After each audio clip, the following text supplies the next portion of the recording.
तो मंसूरी साहब मुझे ये बताइए फ़िलहाल कि अब सीधे तौर पे आ जाते हैं चुनाव पर कि अब चुनाव में बहुत ज़्यादा वक्त नहीं है। अभी हमें पता लग जाएगा ज़ाहिर है कि किस तरीके से कौन सी पार्टी का पलड़ा भारी लग रहा है। कांग्रेस बीजेपी को तो आप समझते हैं, दो नई पार्टियां आम आदमी पार्टी और एमआईएम, इन दोनों के आने से आप क्या बदलाव देख रहे हैं? गुजरात के इलेक्शन में अभी ऐसा है कि आम आदमी पार्टी के आने से नुकसान बीजेपी को होगा, अच्छा। क्योंकि आम आदमी पार्टी की जो राजनीति है वो कैसी है कि मुस्लिम से अंतर रख के वो भी राजनीति कर रहे हैं। यहाँ पे गुजरात में वो लोग मुस्लिम लोगों को अट्रैक्ट नहीं कर रहे एज अ मतदार के तौर पे वो लोग, और उनका ज़्यादा फोकस हिंदुत्व पर है। वो लोग यहाँ पे सॉफ्ट हिंदुत्व को चला रहे हैं। जैसे कि यहाँ पे परिवर्तन यात्रा शुरू हुई थी आम आदमी पार्टी की, तो उन्होंने सोमनाथ से शुरू की थी। वो इसके द्वारा एक मैसेज देना चाहते हैं कि हम लोग भी आपके साथ हिंदुत्व के साथ जुड़े हुए हैं। वो लोग आम आदमी पार्टी जो है उनको कहीं ना कहीं डर है कि अगर हम मुसलमानों से जुड़ेंगे या माइनॉरिटीज़ के सवाल उठाएंगे तो हमारे जो हिंदू वोटर्स है वो हमसे खफा हो जाएंगे। जैसे कि अभी बिल्किस बानो का जो इंसिडेंट हुआ, मनीष सिसोदिया से भी पूछा गया कि आपकी क्या राय है, तो उन्होंने इनकार कर दिया कि मुझे इस बारे में कोई बात नहीं करनी। और सिवाय कांग्रेस ने यह मुद्दा उठाया था, पर कांग्रेस ने भी जिस तरह असरकारक तरीके से ये मुद्दा उठाना चाहिए ऐसे नहीं उठाया वो लोगों ने भी। जी हाँ। और फिर उसके बावजूद भी कांग्रेस पार्टी अकेली पार्टी ऐसी बची गुजरात में जिसने बीफ और बिल्किस का कम से कम शब्द मुंह से निकाला, मैं ये कहूँगी। लेकिन उसके बाद लेकिन मुझे समझ में ये नहीं आ रहा, आप जब ये कह रहे हैं कि सॉफ्ट हिंदुत्व की पॉलिटिक्स करना चाहती है आम आदमी पार्टी, कर रही है, चाहे वो नोटों पे गणेश और लक्ष्मी की तस्वीरों हों, चाहे तीर्थ स्थान की मुफ्त यात्रा कराने की बात हो, आपने सोमनाथ का भी जिक्र किया।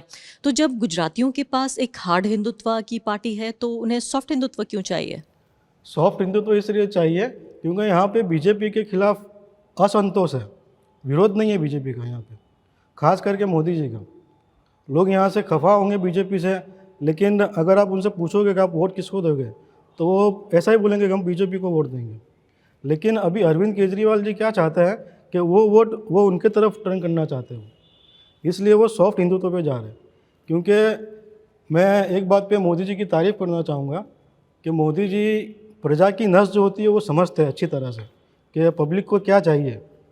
और अभी ये जो सेकंड है केजरीवाल भी ऐसे ही नेता है कि उनको भी पता है कि प्रजा को क्या चाहिए। अभी जो पूरे देश की राजनीति है वो किस तरह हो गई है, 85 वर्सेस 15। 85 में बहुमत आता है और ये 15% में माइनॉरिटीज आता है। तो अभी एक ही साइड चला है कि 15% को छोड़ दो और आप ये 85% वाला जो है उसके ऊपर फोकस करके आप अपनी सरकार बनाओ। बहुत दिलचस्प बात आप ये कह रहे हैं, दुख हो रहा है मुझे ये सुन के जब आप ये कह रहे हैं, क्योंकि एक लोकतंत्र में जाहिर है लोकतंत्र जो है वो संख्या का खेल है, और उसमें जो अल्पसंख्यक है वो कभी भी संख्या के खेल में बहुसंख्यक से जीत नहीं सकता है। लेकिन अगर एक चुनाव संख्या का ही खेल बन जाए तो ये तो बहुत दुख की बात है कि उनका जो पार्टिसिपेशन है वो भी बहुत मुश्किल होगा, शायद इसीलिए ये तस्वीर नज़र आ रही है। और पिछले कितने चुनावों से बीजेपी ने एक भी टिकट नहीं दिया है काफ़ी किसी टाइम से, मुस्लिम को, काफ़ी टाइम से। और उनका कोई अभी रिप्रेजेंटेशन। रिसेंटली अभी ऐसी बात चली थी कि दो या तीन सीट पे बीजेपी मुस्लिम कैंडिडेट को उतारेगी, लेकिन लास्ट मोमेंट पे शायद उनका जो निर्णय था वो फिर गया होगा। वो लोगों ने किसी भी मुसलमान, हालांकि मुस्लिम जो थे बीजेपी से जो जुड़े हुए हैं वो लोगों ने लॉबिंग काफ़ी किया टिकट के लिए, लेकिन वो लोग कामयाब नहीं हो पाए। मतलब यहाँ भी कैसा है कि बीजेपी के अंदर भी एक डर है। बीजेपी चाहती भी है मुस्लिमों को लाना कि भाई मुस्लिम कोई कैंडिडेट को अपना टिकट दे, लेकिन बीजेपी को कहीं ना कहीं डर है कि हमारा जो हार्डकोर वोटर है वो हमसे बिछड़ जाएगा। इसलिए वो लोग क्या है कि मुस्लिमों से भी मुस्लिम कैंडिडेट को अभी उतार नहीं रहे। हालांकि बीजेपी वाले जो ग्राम पंचायत के जो इलेक्शन होते हैं उसमें मुस्लिम कैंडिडेट को आगे करते हैं, क्योंकि वहाँ पे भी हुआ आता है ये बस्ती का मामला आता है, पॉपुलेशन का। पॉपुलेशन ज़्यादा होती है मुस्लिम्स की, वहाँ बीजेपी फिर मुस्लिम को एज अ कैंडिडेट टिकट दे देती है चुनाव लड़ने के लिए।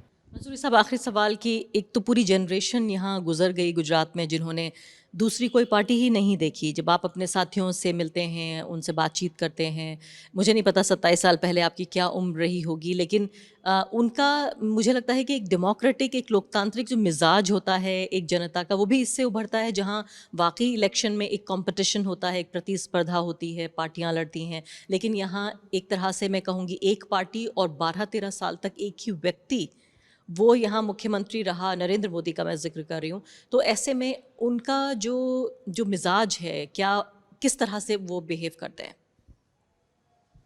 इसमें ऐसा है कि कांग्रेस जो पार्टी है उसको सबसे पहले विपक्ष एज ए विपक्ष उनको मजबूत होना होगा।